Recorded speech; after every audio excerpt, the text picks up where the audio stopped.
So here what happens that when the Kundalini rises, when she goes to the Agnya Chakra, which represents, as you say, the third eye, whatever you may call it, it is between the optic chiasma and it looks after the pituitary and the pineal body. And as a result, we have developed two institutions called ego and superego. The ego is the one which tells us, I have done it, I am doing this. Both these institutions are sucked in by the enlightenment of this center. And that's how the thing opens out. And all your karmas are sucked in. So there's no problem of karmas. Only human beings think that they are doing karmas. Animals don't. They have no sense of sin or anything. They are completely under the bondage of God. So in Sanskrit they are called as pashu, means under the bondage. But we are the ones who have got freedom. And that's why we think that we have done this and we have done that. We should not do this, we should not do that.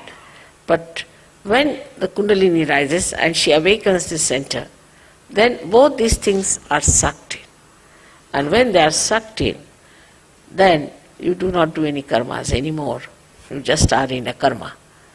You do everything. I mean, I travel, you know, such a lot, and I have a family and everything is there. But it's just happening. I'm just seeing it. I'm not doing anything as such. So when you are also awakened, there's no obligation. It's just happening. It is so. Is here where we should understand this center is bestowed upon by the great life of Christ. Christ is there. And they said that he died for our sins, died for our karmas, is a fact. Because when he is awakened, these two institutions are pulled inside. And you get your Kundalini out there. It opens out. And this bone, which has been calcified, opens out. And the Kundalini pierces through. And this is what it is that he died for our sins. But still the theory is extended that we must suffer. Why should we suffer? He has suffered for us already. And is already written by Thomas, who was traveling to India via Egypt, where he wrote the treatise, and he said that why should we suffer? Christ has already suffered for us. And he's talked everything about Sahaja. He said it is an experience of self-realization and everything.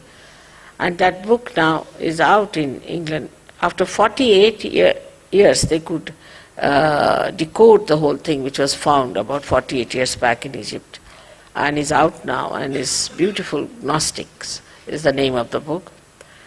But is not so much appreciated by some of the people because it challenges the theories of sufferings and confessions and all this nonsense.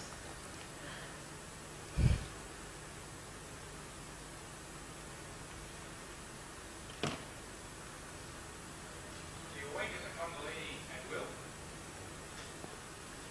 Awaken the Kundalini at will. Me or you? You cannot awaken yourself. You see, you have to have one enlightened candle to enlighten another candle. This candle, which is not enlightened, cannot enlighten itself. But there's no obligation. But you can correct. Once it is awakened, you can correct it, you can develop it. First, only few hair-like strands of this energy come up and open the fontanelle bone area, and then this flow of Ru starts flowing on you, and it relaxes more of the centers, so more of these strands start coming up. So you can develop it at your will by understanding it, but you cannot enlighten yourself by yourself. Now one thing is there obstructing Sahasrara is the movement of your Agnya into thoughts. That's the only thing. That's the only thing that stops your entry into Sahaja. Thoughts are coming all the time. Because a human being is born who reacts to everything. React to this and react to that, and the thoughts come in and thoughts go. There's a big crowd of thoughts. Because of that, your attention cannot cross over Agnya and can reside in the Sahasrara. So first of all, one should see what sort of thoughts are coming. You have to condemn yourself sometimes. You have to say, what nonsense, what have I been doing? What's the matter with me? How could I do all that? Once you start doing that, these thoughts will start disappearing. These thoughts are coming from two angles, one from the ego and another from your conditionings. And these are so much built up within you that they don't allow your Agnya to be crossed. That's why we have two bija mantras of Ham Ksham. First one is, when it is conditioning, you are endowed with this kind of a fear. I shouldn't do like this, I shouldn't do like that, is not allowed, that is not allowed. That's the conditioning part of it. Conditioning can be of many types. But the ego part of it is that I must overpower everybody, I must get this, I must be able to rule everyone. These two things are there in the mind which are all the time crossing. So it's important that we should go into thoughtless awareness. And that thoughtless awareness is the real way that your Sahasrara can be nourished by the Kundalini. Because Kundalini cannot go through, cannot pass through. And for that, as I said, there are two bija mantras. One is Ham, another Ksham. So if you are conditioned, you are frightened, you are afraid, and you had ideas about yourself. These days, the way people are describing, they'll say, I'm an extrovert. Somebody will say, I'm an introvert. Somebody will say, I'm hippie, I'm that. All kinds of things they can have attributed to themselves. But these ideas are all coming from outside. They are not from inside. To get to the inner side of yourself, the subtler side of your being, you must allow the Kundalini to go through the Agnya. To cross the Agnya is a very important thing in modern times. And for that you have to meditate. If you can meditate with complete faith in yourself, this Agnya can be opened up. With surrendering to the Divine.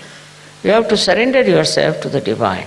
And when this Agnya opens, you'll be amazed, your Sahasrara is just waiting to transfer, to give you all the help that you need through the all-pervading power.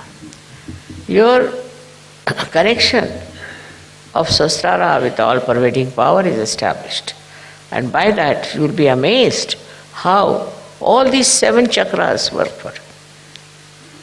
How they help you. How they try to give you whatever is the real knowledge about everything. This real knowledge that you get is very joy-giving. You can see this real knowledge in everything. You don't have to start reading any book about it. In every situation and in every person, in every flower, in every natural happening, you see clearly the hand of the Divine. Once you see the hand of the Divine, your ego starts disappearing. Once you say that it's you do everything. Kabira has said something great about this. He said that when the goat is alive, it goes on saying, I am, I am. But when it is slaughtered and its intestines are made into strings which are used for cleaning the cotton, then it said, tu hi, you are. See, in this symbolic way, they have suggested that you have to become dissolved into this divine power. It's the divine power that does everything. What am I? I was just a drop and I fell into this ocean of awareness of the divine power. And that is taking over and working it out. That will help you a lot to be a great surgeon. You develop curing powers, but still you are not proud of it. You developed, of course, awakening powers, you are not proud of it. You develop so many creative powers and you are not proud of it. You become really very, very creative, extremely creative. But the greatest thing happened to you that you become a global personality. So you start seeing the problem of every country, of every other nation where they have problems. But these problems when you see, you don't see like other people, because others may like to use it for their own purpose, maybe for media, maybe for something.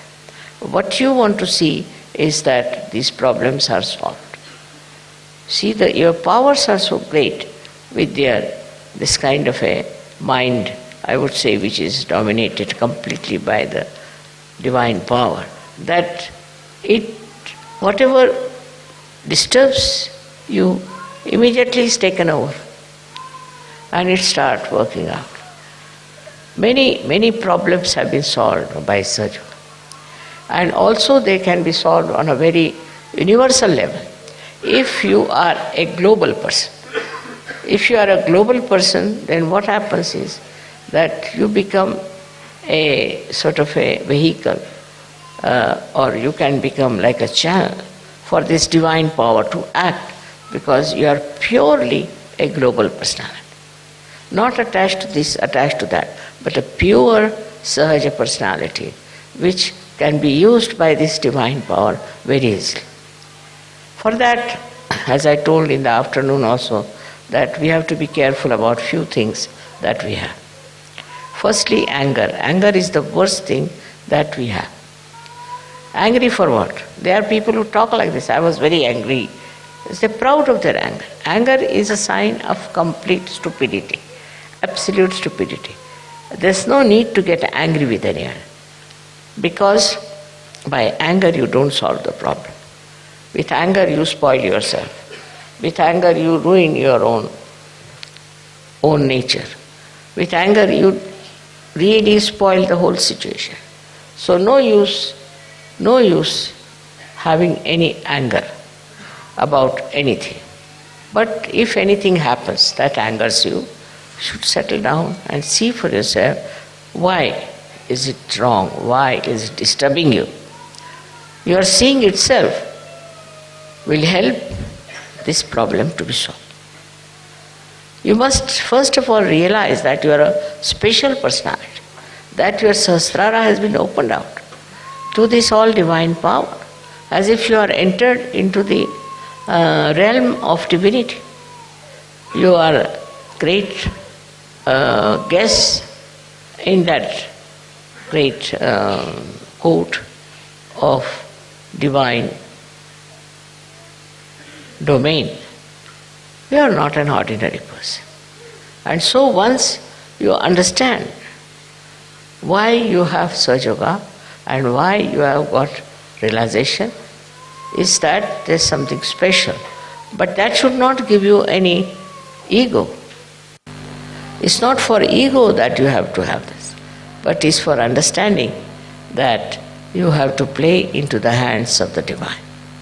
This play is something I could explain like this, that if you are supposing an artist, then in the hand of the artist is the brush, and the brush never thinks that it is doing anything. It's the artist who is doing everything. In the same way, when you are one with the divine power, you just feel, I am not doing anything. It's the artist who is doing. It's the artist who is managing. And who is the artist? Is this divine power which loves you, which cares for you, which looks after you, which absolutely is identified with you.